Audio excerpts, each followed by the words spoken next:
నామస్మరణ మహత్యం. మనం వెలకట్టలేని సంపదలు రెండే రెండు.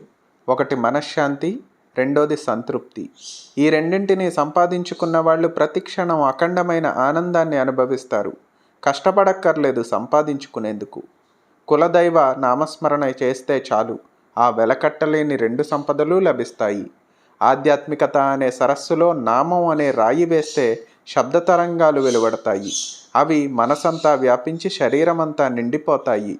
ఏ నామాన్నైతే మనం స్మరిస్తున్నామో ఆ దేవుడికి సంబంధించిన రూపాన్ని మన మదిలో నిలుపుతాయి. నామమే ఆధ్యాత్మిక శబ్ద తరంగం. బెల్లం బెల్లం అంటే బెల్లం రుచి మనకు తెలియదు. తేనె తేనె అంటే కూడా తేనె రుచి మనకు తెలియదు కదా. బెల్లాన్ని కొరికి తినాలి, తేనెను నోటిలో వేసుకొని చప్పరించాలి. అప్పుడే ఆ మాధుర్యం మన అనుభవంలోనికి వస్తుంది. నిజానికి దైవనామం, దైవం వేరు కాదు. ఆ పేరు స్మరించగానే ఆయన మన దగ్గరుంటాడు. ఇది అనుభవైక వేద్యం. నామం చెబుతాం, శబ్దం వినిపిస్తుంది. మన రూపంలాగా రూపం కనిపించదు. ఎంతకాలం నిరీక్షించాలి? ఎప్పుడు భగవంతుడు కనిపిస్తాడు అని సందేహం. అందుకే కొంతకాలం నామస్మరణ చేసి విసిగిపోయి విడిచిపెట్టేస్తారు ఎవరైనా. మనం నిలబడాల్సింది ఇక్కడే. దైవం ఒక అనుభవం. ఇనప ముక్కను బాగా కాలిస్తే అందులోకి ఉష్ణం వ్యాపిస్తుంది. ఆ ఉష్ణం ఇనుప ముక్క ఎంతవరకు విస్తరించి ఉందో అంతవరకు వ్యాపిస్తుంది.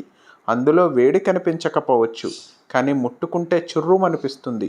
నామస్మరణతో మనసును పదే పదే భక్తిపూర్వకంగా సాధనలో ఉంచుతుంటే దేహమంతా ఆధ్యాత్మిక తరంగ ప్రవాహంగా మారిపోతుంది. నామస్మరణ చేయగా చేయగా వెదురుముక్క లాంటి శరీరం వేణువవుతుంది. బృందావనంలో శ్రీకృష్ణుడు ఆలపించిన నాదమవుతుంది. ముల్లోకాలు తిరిగి నారాయణ నారాయణ అని స్మరించే నారదుడి చేతిలో తుంబుర అవుతుంది. భక్తి ప్రేమలను నింపి చేసే నామస్మరణకు మించిన యోగం లేదు. పూర్వజన్మ పుణ్యం వల్లనే ఆ భాగ్యం కలుగుతుంది. దాన్ని దక్కించుకున్నవారు తుకారాం, త్యాగయ్య, అన్నమయ్య, రామదాసు, ప్రహ్లాదుడు లాంటి భక్తులు. వారే సజీవ సాక్ష్యంగా కాలంలో నిలిచి నామ మహత్యాన్ని విశ్వానికి వెల్లడించారు. పురాణాల్లో శాస్త్రాల్లో చదివాం ఆ మహానుభావుల గురించి.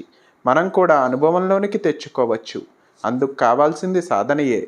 పూజ కోసం సామాగ్రి కొనాలి. కొన్ని నియమాలు పాటించాలి. వ్రతాలకు నోములకు అయితే కఠోరమైన నియమాలుంటాయి. యజ్ఞాలకు క్రతువులకు శక్తియుక్తులుండాలి. శాస్త్రం తెలిసి ఉండాలి. దోషరహితంగా చెయ్యాలి. కలియుగంలో నామస్మరణను మించింది లేదని చెప్పారు. ఎక్కడ ఉన్నా ఏ పని చేస్తున్నా మనసును లగ్నం చేసి నామం స్మరించుకోవచ్చు. పనికి ముందు పనులు చేస్తూ నామస్మరణ, పని తర్వాత మళ్ళీ నామస్మరణ చేస్తూ ఉంటే ఆ చేసే పని పవిత్రమవుతుంది. అందులోని దోషాలు హరించుకుపోతాయి. ఆ విధంగా చేసే కర్మ భగవదర్పణ కర్మ అవుతుందని భగవద్గీత చెబుతోంది. భయంలో, బాధలో, సుఖంలో, సంతోషంలో తేనెను పాలల్లో కలుపుకున్నట్లు జీవితంలో నామాన్ని కలుపుకోవాలి. దైవం ఎప్పుడూ మనతో కలవడానికి త్వరపడుతూనే ఉంటాడు. నామస్మరణ ఈరోజు మొదలు పెడితే ఇప్పుడే ఆయన మనకు చేరువవుతాడు. నిరంతర భగవన్నామస్మరణమే ఆధ్యాత్మిక జీవితానికి బంగారు బాట. సర్వకాల సర్వావస్థల్లోనూ భగవన్నామస్మరణ చేయవచ్చు. విధి విధానాలు నిషేధాలు లేనే లేవు. సర్వే జనా సుఖినో భవంతు.